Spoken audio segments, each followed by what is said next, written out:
আল্লাহর নবী রহমতের নবী মুহাম্মদ রাসূলুল্লাহ সাল্লাল্লাহু আলাইহি সাল্লাম বলেছে, একটি মানুষকে যদি কেউ হত্যা করে সমস্ত পৃথিবীর মানুষ যদি হত্যা করার পাপ হবে।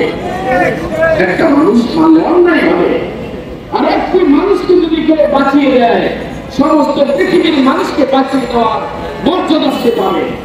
আমার প্রিয় ভাইরা, পৃথিবীতে এমন কিছু পাপ আছে যে পাপ করলে দুনিয়াও শাস্তি হবে, পরকালেও শাস্তি হবে। কোনটি পাপের শাস্তি দুনিয়াতেও হবে, পরকালেও হবে। তার মধ্যে একটি পাপের শাস্তি হলো হত্যা যে করবে, হত্যার শাস্তি হবেই হবে। কি বলেন? জুলুম যে করবে,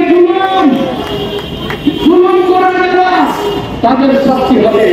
এদেশে মানুষটা দেখেছে, আমি অনুষ্ঠানের শুরুতে একটি কারণে হাকিম থেকে আয়াতে কারিমা পড়েছিলাম, কুলিল্লাহুম্মা মালিকাল মুলক তুতিল মুলকা মান তাশা। ও দুনিয়ার মানুষ, আমি আল্লাহ, আমি রাজ্জাক, আমি মালিক, আমি যাকে খুশি রাজ্য দান করি, যাকে খুশি রাজ্য ছিনিয়ে নিই। ঠিক আছে ভাইরা?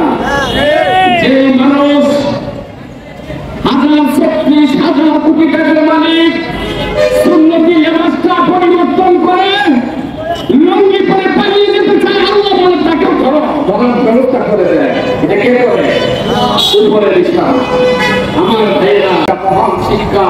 আল্লাহ নবী বলেছেন, হারাম মাল ভক্ষণকারীর শরীর জান্নাতে যাবে না, লা ইয়াদখুলুল জান্নাতা রুবিয়া উসিয়া বিল হারাম। আমার প্রিয় ভাইরা, অন্যায় নির্যাতন জুলুম করা যাবে না। মানুষ মানুষকে ভালোবাসতে হবে। এক মুসলমান অপর মুসলমানের ভাই, সেই প্রকৃত মুসলমান যে মুসলমান অপর ভাইয়ের অধিকার সংরক্ষণ